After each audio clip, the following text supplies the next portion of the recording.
आप देख रहे हैं महोबा समाचार का विशेष कार्यक्रम जन संवाद। आज के कार्यक्रम का विषय है डिजिटल अतिक्रमण पर चर्चा।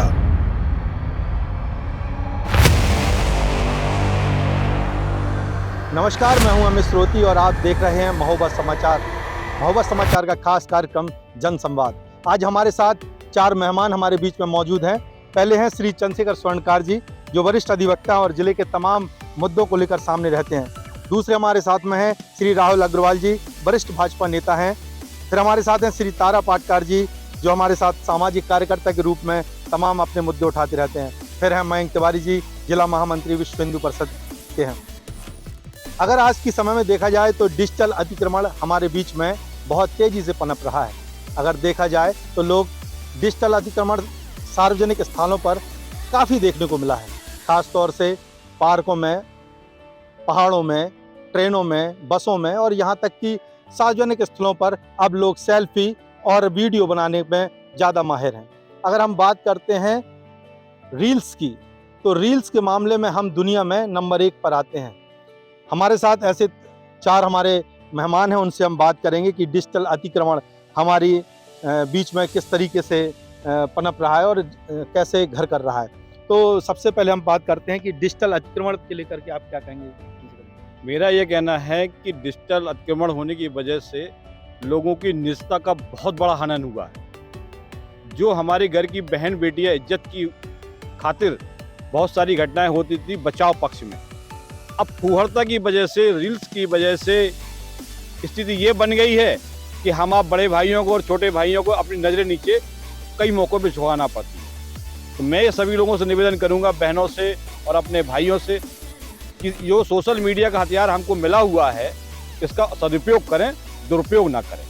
रील्स ऐसी बनाएं, एकांत में बनाएं, अगर बहुत ज़रूरी है तब बनाएं। सिर्फ चंद लाइक के लिए रील्स बनाना, इससे हम आपको बचना चाहिए। मैं पुनः निवेदन करूंगा बहनों से, बेटियों से कि ऐसी रील्सों से दूर रहें। रील्स आपकी स्वतंत्रता है, लेकिन सार्वजनिक स्थलों पर रील्स कितना महत्वपूर्ण है, क्या कहेंगे आप? देखिए, रील्स का चलन तो इस समय बहुत ज़्यादा बढ़ा है। जैसे ही लोग मोबाइल खोलते हैं तो सबसे पहले रील्स ही चेक करते हैं। लेकिन ये एक सामाजिक मनोदशा भी लोगों की है, उसको भी शो करता है कि लोग सामाजिक सरोकारों को लेके उदासीन हैं। हमने देखा है, एक नॉर्मली अगर आप एक पोस्ट डालिए, फेसबुक पे डालिए या किसी रील्स पे भी डालिए जो किसी सामाजिक सरोकार से जुड़ी होगी, तो उसको लाइक कम मिलेंगे। और यदि आप कोई फूहड़ टाइप की और वैसी कोई पोस्ट डालिए या फिर किसी के जन्मदिन से मैरिज एनिवर्सरी वैसी पोस्ट डालिए, तो उसको लाइक्स बहुत तेज़ी से मिलते हैं। तो इससे ये लगता है कि जो समाज में इस समय एक हवा बह रही है, वो समूची हवा जो है वो अच्छी नहीं है और वो चिंता का विषय है। इसमें समाज के लोगों को, परिवार में ख़ास तौर से, परिवार में जो बड़े लोग होते हैं उनको इस बात पे थोड़ा ध्यान देना चाहिए। अब तो छोटे छोटे बच्चे बिना मोबाइल के खाना नहीं खाते हैं और वो पढ़ेंगे बाद में, पहले मोबाइल उनके हाथ में होना चाहिए। तो ये जो चीज़ समाज में आ रही है, एक बहुत बड़ा एक कैंसर की तरह समझ लीजिए, समाज में ये चीज़ आ रही है। ये बहुत घातक है और अब ये बच्चों में इसलिए भी बढ़ गई है अभी कि जब से ये ऑनलाइन क्लासेस चालू हो गई कोरोना के बाद से, उसने भी इसमें बहुत इजाफा किया है। उससे पहले छोटे बच्चे इसमें इन्वॉल्व नहीं होते थे, लेकिन अब वो भी इन्वॉल्व हो गए हैं।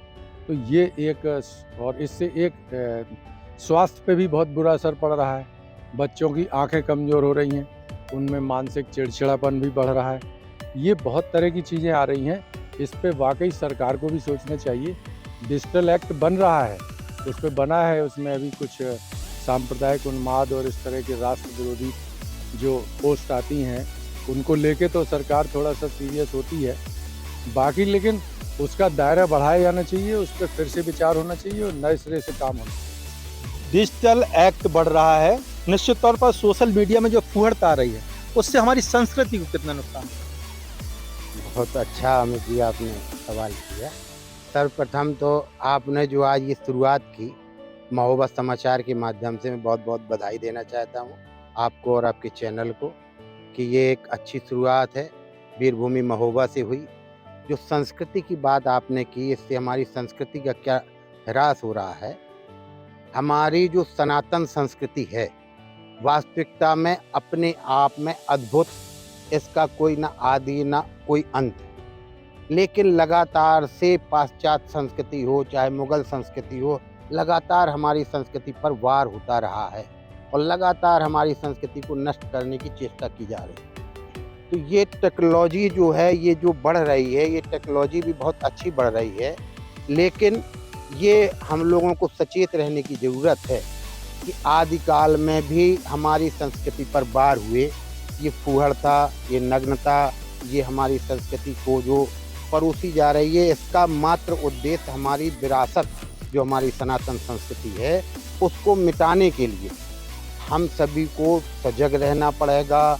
बहुत ही एक प्रकार से अपनी संस्कृति के प्रति, अपने धर्म के प्रति, अपनी आस्था के प्रति सजग रहते हुए, पुरातन संस्कृति में हमारे यहाँ जब विदुर ने अपनी कजली लगाकर भी देख सकते थे, त्रेता युग में भी हमारा टेक्नोलॉजी बहुत ही अधिक थी। किसी भी आप टेक्नोलॉजी का अगर आप सदुपयोग करें तो वो समाज के संस्कृति के हित में होगी, लेकिन जो पाश्चात्य संस्कृतियाँ जो हमारी संस्कृति को नष्ट करने का कुचक्र रच रही है, इससे हमको सावधान रह के डिजिटल संस्कृति को, या जो डिजिटल आपका जो रील है, इसको अपने हित में उपयोग करें। जैसे कि अभी तारा जी ने कहा कि कोई अच्छे कार्य होते हैं तो उसको बहुत लाइक मिलते हैं, लेकिन बुरे कार्य होते हैं तो उसको भी लोग बाग छुप कर देखना पसंद करते। इस तरीके से इन सब पे बैन लगना चाहिए। जो रील प्रक्रिया है, संस्कृति को नष्ट करने की प्रक्रिया है, ये जो है हमारी संस्कृति पे जो आघात पहुंचाने का जो पाश्चात्य संस्कृति का तरीका है, इसका हम लोगों को पुरजोर विरोध करना चाहिए और पूरा बच्चों को खासतौर से इस मोबाइल युग से दूर से जितनी दूरी हम बनाए रखें, ये हमारे स्वास्थ्य के लिए तन मन हर तरीके से ये हानिकारक है। इसका अगर हमको सिर्फ उतना उपयोग करना चाहिए जैसे बाबा रामदेव ने योग में नई टेक्नोलॉजी का उपयोग करके आज हम विश्व गुरु के पद पर योग में काबिज हुए। अगर हमारी सनातन संस्कृति से इसको आप मिक्स करके उपयोग करें तो निश्चित ही हम प्रगति के पथ पर बढ़ेंगे और ये डिजिटल संस्कृति देश हित में नहीं विश्व हित में कार्य करेगी। हमारी डिजिटल संस्कृति विश्व हित में कार्य करेगी। लेकिन अगर हम देखते हैं, खास तौर से अगर देखा जाए तो आजकल के जो छोटे बच्चे हैं वो घरों पे खाना तभी खाते हैं जब उनके हाथ में मोबाइल है।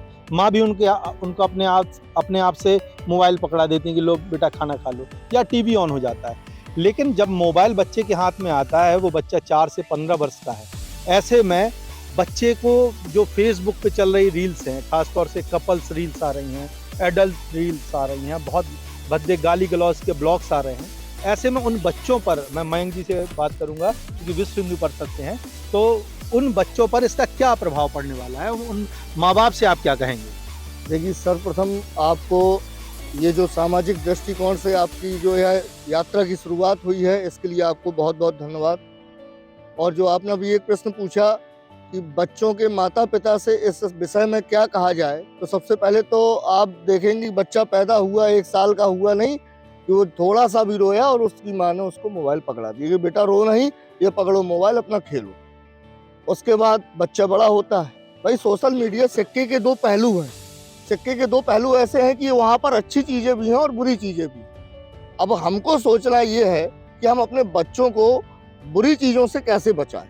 तो जितने भी हमारे माता पिता हैं उनसे विशेष आग्रह यह है कि आपके जितने भी बच्चे इस प्रकार का कृत्य कर रहे हैं, कल मैंने आपकी एक वीडियो भी देखी, तीरथ सागर में कुछ लड़के और लड़कियां हाथ पकड़ के रील्स बना रहे थे, तो संगठन के नाते तो बड़ी तेज गुस्सा भी आ रही थी और हमारे बजरंग दल के कार्यकर्ता उनको चिन्हित करने का भी काम कर रहे हैं और उनके विरुद्ध प्रशासन के चर्चा चल रही है और उनके विरुद्ध कार्रवाई भी करवाने का काम करेंगे।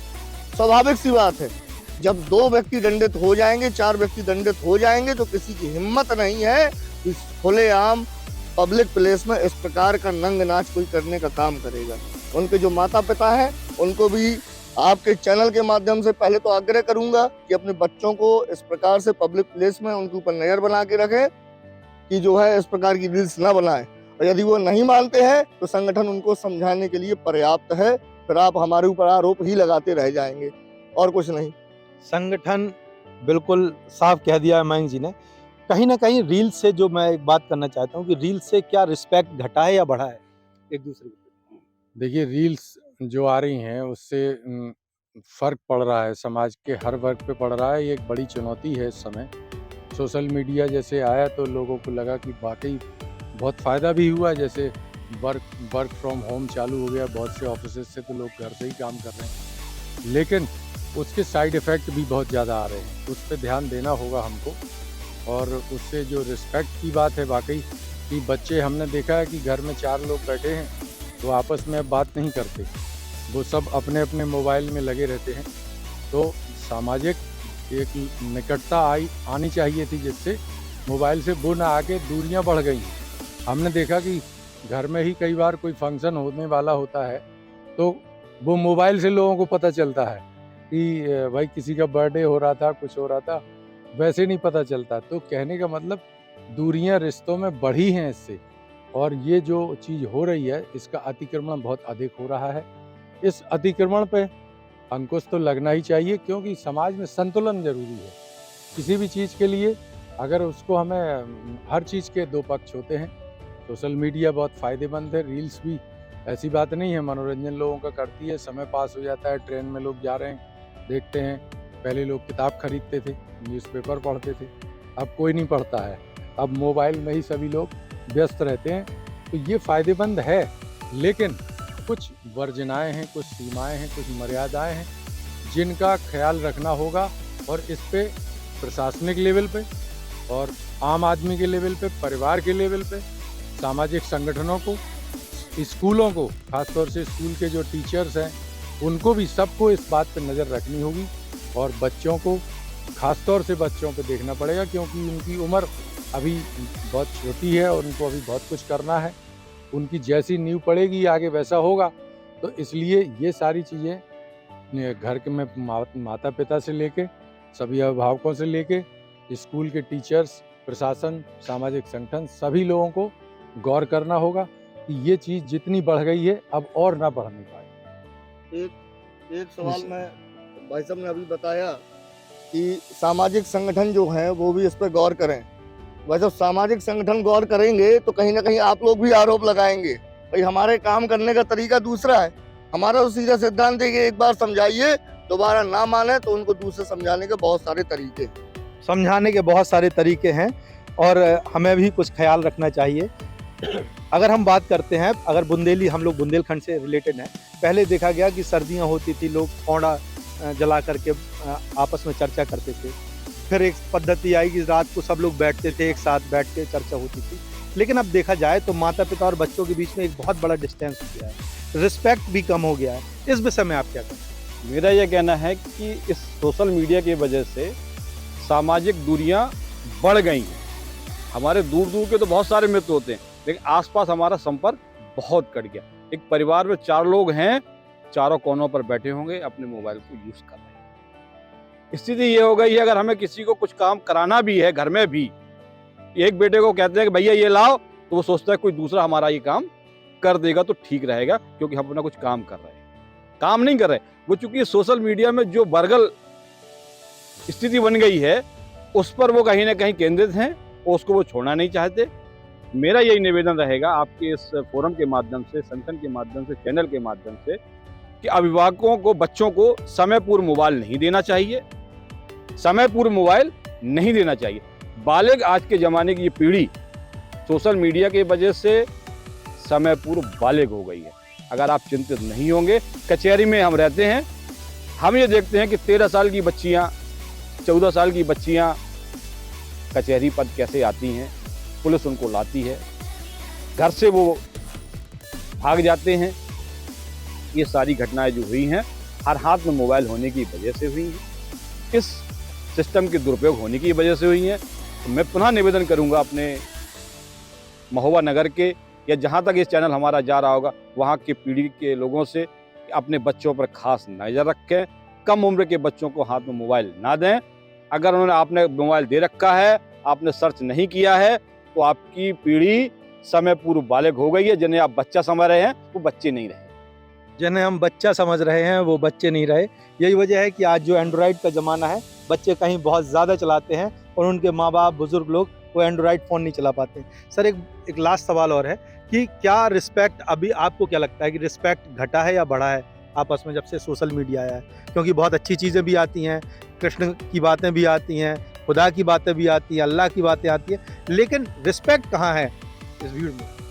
अभी जो आप एंड्रॉयड मोबाइल की बात कर रहे थे, ये आप कालांतर में भी देखें आईआईटीएंस को कई बच्चों ने टॉप किया, जो आईआईटी में टॉप किए या जो आईआईटी में सेलेक्ट हुए, आईएएस बने। बहुत से इंटरव्यू में अगर आपने सुना हो तो उन बच्चों ने प्राथमिकता में सबसे पहले एक बात कही कि हमने जो मोबाइल का उपयोग किया, टेक्नोलॉजी का उपयोग किया, कीपैड मोबाइल उन्होंने मात्र रखा। उन्होंने ये वाला जो जिसमें चित्र दिखाई देते हैं, ये वाला मोबाइल नहीं रखा। कीपैड मोबाइल से सिर्फ उन्होंने बात करने के लिए और उपयोग के लिए ही कीपैड मोबाइल रखा और आज वो टॉप हुए। उन्होंने पहला रीज़न ये बताया। इससे आप ये अंदाज कर सकते हैं कि हमारी जो संस्कृति को, हमारे परिवार को, हमारे एटमॉस्फेयर को, हमारे वातावरण को ये आपकी डिजिटल टेक्नोलॉजी किस तरीके से प्रभावित कर रही है। बुंदेलखंड जो हमारा परम वैभव पर था, महोत्सव नगर ये महोबा कहलाता था, यहाँ लगातार महोत्सव होते थे। बुंदेलखंड की महिमा कही जाती थी कि चित्रकूट से, अवधपुरी से आकर चित्रकूट में सीताराम रहे, जबलो रहे बुंदेलखंड में, तबलो पूरन काज रहे। जा दिन छोड़ो बुंदेलखंड का, राम पर हैरानी में, पानीदार यहाँ का पानी, आग यहाँ के पानी में। ऐसा बुंदेलखंड था, ये आग थी, ये हम लोगों की संस्कृति थी, ये हमारी आध्यात्मिक चिंतन था। हम लोग अपनी अंतर जागृत, हमारे अंदर जो शक्ति उसको जागृत करते थे। ये सब डिजिटल टेक्नोलॉजी में आके अब ना नोट्स बनाते हैं, ना किताबें लिखती हैं, ना कुछ पढ़ते हैं, सिर्फ मोबाइल को देख के ही कई बच्चे अपनी पढ़ाई कर रहे हैं।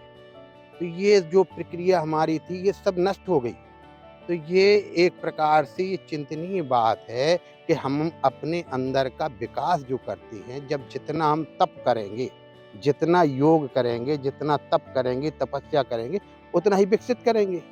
तो ये टेक्नोलॉजी जो है हमारे अंदर की वो कार्य क्षमता का ह्रास कर रही है। इस ह्रास से हमारी शारीरिक क्षमता, मानसिक क्षमता ये सभी नष्ट हो रही है। ये अपने आप में एक चिंता का बहुत बड़ा विषय है। बिल्कुल चिंता का विषय इसलिए है कि पानीदार यहाँ का पानी, आग यहाँ के पानी में। मेरे साथ अधिवक्ता भी हैं, तो चूंकि इस विषय को उनसे ही पूछना बहुत बेहतर होगा कि डिजिटल अतिक्रमण जो सार्वजनिक स्थलों पर हो रहा है उस पर वो क्या करेंगे, क्या कहेंगे, क्योंकि 3 से 4 महिलाएं और करीब 200 बच्चों का झुंड जब उन महिलाओं को घेरे हो और उनमें से 4-5 लड़के उन महिलाओं को उठाएं, पकड़ें और नृत्य करें, ऐसी स्थिति में क्या सार्वजनिक स्थल पर इस प्रकार से करना चाहिए या नहीं करना चाहिए? अगर होना चाहिए तो क्या पुलिस परमिशन होना चाहिए? तो जो ये रील्स बन रही हैं सार्वजनिक स्थलों पर, इस पर आप क्या कहेंगे? ये पूरी की पूरी गैरकानूनी है। पुलिस को ऐसी कार्रवाई करना चाहिए कि सार्वजनिक स्थल पर अश्लीलता फैलाना, इस एक्ट के तहत इनको उठा करके अंदर डाल देना चाहिए। क्योंकि आप क्या कर रहे हैं वो आप तो ठीक है बालक जैसे दिख रहे हैं, आपको देख करके जो अन्य लोग देख रहे हैं वो पीढ़ी की पीढ़ी बिगड़ने की स्थिति है। मैं पुलिस से निवेदन करूंगा, हमारे साथ बहुत बेहद जिम्मेदार शहर के नागरिक हैं, उनसे भी निवेदन करूंगा कि अपने पद प्रभाव का इस्तेमाल करके पुलिस को इस ओर ध्यान आकर्षित कराएं कि वो जो सार्वजनिक स्थल पर ऐसी कृत्य कर रहे हैं उनके खिलाफ अगर कार्रवाई कर देंगे तो ये निश्चित रूप से रुक जाएगी। साफ शब्दों में कह दिया वकील साहब ने कि कार्रवाई होना चाहिए।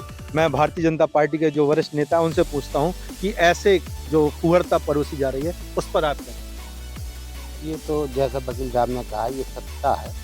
कुहरता, नग्नता ये सब समाज के लिए अभिशाप है। इन सब का हम सभी को मिलकर सामना करना चाहिए, कठोर से कठोर कार्रवाई होनी चाहिए और ये हमारी संस्कृति को, हमारी विरासत को हमें हर तरीके से सुरक्षित रखना, बचाना प्रत्येक नागरिक का, प्रत्येक व्यक्ति का कर्तव्य है और इसके लिए हमको सजग रहना आवश्यक है। आप भी सामाजिक कार्यकर्ता हैं तारा पाटकर जी, आप भी ब्लॉग बनाते हैं, मैंने देखे हैं, बहुत सारी चीज़ों को महोबा को हाईलाइट करते हैं। क्या हम केवल नृत्य के माध्यम से सार्वजनिक स्थल को घेर करके करीब 2 घंटे तक उस स्थान को घेर करके ऐसे हम हाईलाइट कर सकते हैं या कोई और भी तरीके हैं जो आप बताएं? देखिए ये तो खैर निंदनीय है कि आप इस तरह से करेंगे तो संदेश गलत जाता है। हम जो ब्लॉग बनाते हैं हमारा सीधा मकसद उसमें रहता है कि हम अपनी जो बुंदेलखंड क्षेत्र है, हमारा महोबा क्षेत्र है, वो एक तीर्थ है और इसमें बहुत ही खूबियाँ हैं, बहुत अच्छी चीज़ें हैं, उनको ज़्यादा से ज़्यादा हाईलाइट करें और लोग जानें जिन चीज़ों के बारे में लोग नहीं जानते। तो हम रोचक, जो हमारा रोचक बनाने पर इंटरेस्ट कम रहता है, ज्ञानवर्धक और यहाँ की जो महत्वपूर्ण चीज़ें हैं उनको उभारने को लेकर ही मैं बनाता हूँ, बाकी नहीं बनाता। लेकिन यदि इस तरह से जो भी कर रहे हैं, जो भी फूहड़ टाइप की कोई भी चीज़ बना रहे हैं, चाहे वो महिला हो, पुरुष हो, कोई लड़के हों, लड़कियां हों, वो सभी निंदनीय हैं और हम इसके बिल्कुल भी पक्षधर नहीं हैं और इनके खिलाफ कार्रवाई होनी चाहिए कि ताकि इस तरह की घटनाएं दोबारा ना हो। ऐसी घटनाएं दोबारा ना हो, क्योंकि वो ऐतिहासिक स्थल है और वो हमारी संस्कृति और धरोहर से जुड़ा हुआ स्थल है। तो निश्चित तौर पर विश्व हिंदू परिषद के महामंत्री होने के नाते मैं आपसे पूछूंगा कि इस विषय में आप क्या कहेंगे, जो कल देर शाम को ये वीडियो जो वायरल हुए हैं, इस पर आप क्या कहेंगे? देखिए, इसमें मैंने पहले भी कहा है कि एक बार समझाओ, दोबारा नहीं समझते हैं तो उनको समझाने के दूसरे भी उपाय। ये जो कल रील्स और ये जो अश्लीलता कीरत सागर के तट पर फैलाई गई, जो कि हमारा ऐतिहासिक स्थल है, वीरों की भूमि कही जाने वाली धरती महोबा है, और यह जो अश्लीलता फैलाई गई है, इनके हमारे कार्यकर्ता इनके परिवार के लोगों का पता कर रहे हैं, इनके परिवारजनों से, इनके माता पिता से मिलकर, उनके साथ बैठकर, इनके बच्चों के बारे में जिन्होंने ये सब काम किया उनसे चर्चा की जाएगी। यदि वो समझते हैं कि अपने बच्चों को समझाने में सक्षम है तो ठीक है, नहीं तो हम उनको प्रशासन के द्वारा और हम अपने स्तर से उनको समझाने में सक्षम है और समझाएंगे। आपके चैनल के माध्यम से सीधे चेतावनी भी देता हूँ, यह जो युवा वर्ग हमारा अश्लीलता फैलाने का काम कर रहा है वो सावधान हो जाए। विश्व हिंदू परिषद न कभी इस विषय को सहे है न कभी सहेंगे। निश्चित तौर पर संदेश साफ है। ऐसे ही तमाम ज्वलंत मुद्दों को लेकर हम आपके सामने आते रहेंगे। देखते रहिए महोबा समाचार।